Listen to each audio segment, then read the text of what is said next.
Two stories have been all over the news in the last couple of weeks. One, of course, the unrest in Ferguson after the shooting of Michael Brown. The other, videos of people around the world dumping ice water on themselves to spread awareness about ALS. And my next guest found a way to comment on both those stories and really to connect them. Orlando Jones has made a name for himself in Hollywood as an actor, as a writer, and a producer. His Ice Bucket Challenge substitutes bullets for water. So more than 2 million people have seen it. Orlando Jones joins me now. I thought it was a brilliant idea, actually, because you were able to connect the two. I think you're bringing awareness to the situation that happened in Ferguson and to violence in the culture. So this went viral. What message were you trying to send? I think mostly the apathy. You know, we've had a lot of deaths.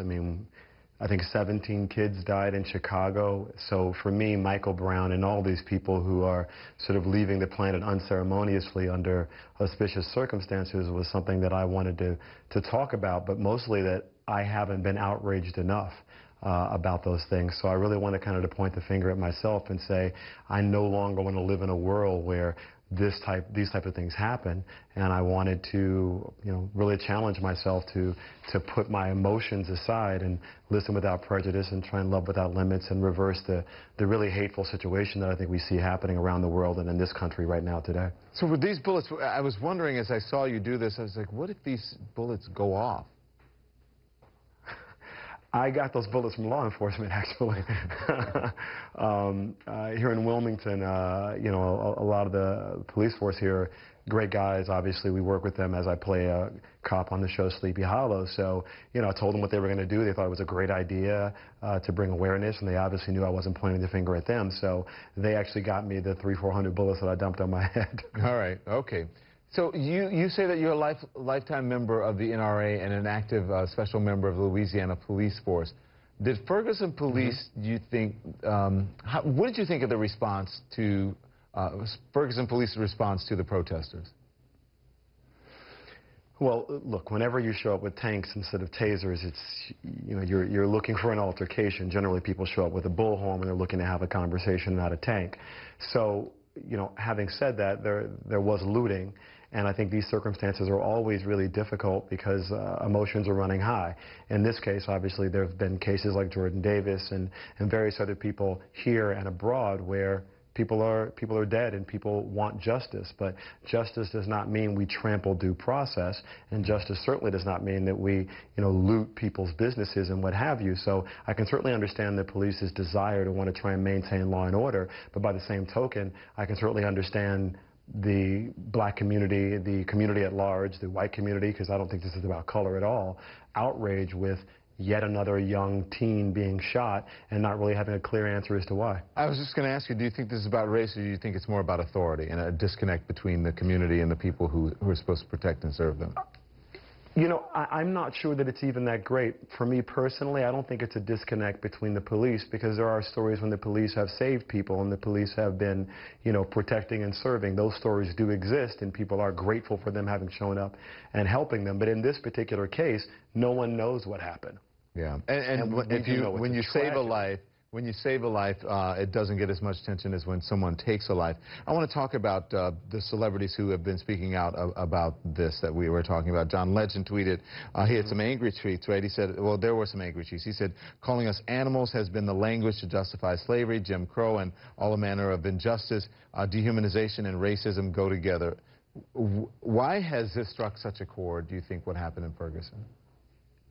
Well, I think on a lot of different levels. On one, to call that young man a thug without all the facts in the case is really inappropriate. But it's also inappropriate to call for the cop's death. He has a family, and certainly we do not know exactly what happened. But I think it strikes a chord because it feels like a copycat. We have seen this over and over and over again in multiple cities, and in many of these cases it's been a young black male who unfortunately lost his life under circumstances that were unclear, and in many of these cases there was no conviction. In some of these cases, in fact, people aren't even talking about it anymore. So for me, it was really about apathy, because at the end of the day, where are we going to be a month from now? Are we going to just forget about Michael Brown? A year from now, will it no longer be the case?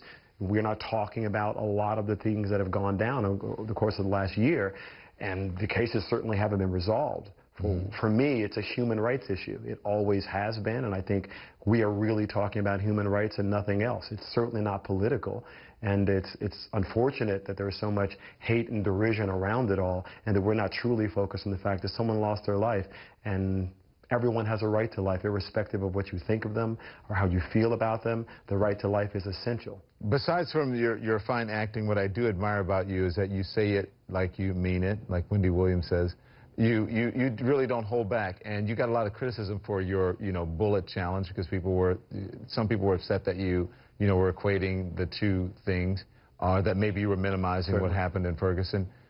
Do you really care about the echo chamber of social media and the criticism there? Not at all, and for very specific reasons. I was pointing a finger at myself, and I believe that as a human who wants to better himself, I have every right to do that, and I believe to challenge myself is key. But let me say something I think is really important to me. People politicizing it and the hate that sort of has come at me has in some ways been interesting, because my entire campaign is about reversing the hate. It's really about finding a way that we can have civil discourse so that we can find solutions without pointing the finger at each other. To me, that's extremely important.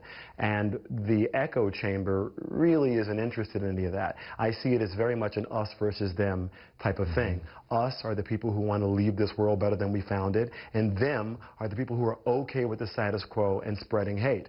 I truly believe that there are more of us than there are of them, and that we can make that change. But having said that, I truly believe that technology is now available to us so that police officers do not have to be in the street with a gun only as their only option when confronting a suspect that might be dangerous or might not be dangerous. All right. So for me, I think we need to use technology as a way to solve these problems, but we can't do that if we're not talking to each other. Thank you, Mr. Jones. Thank you.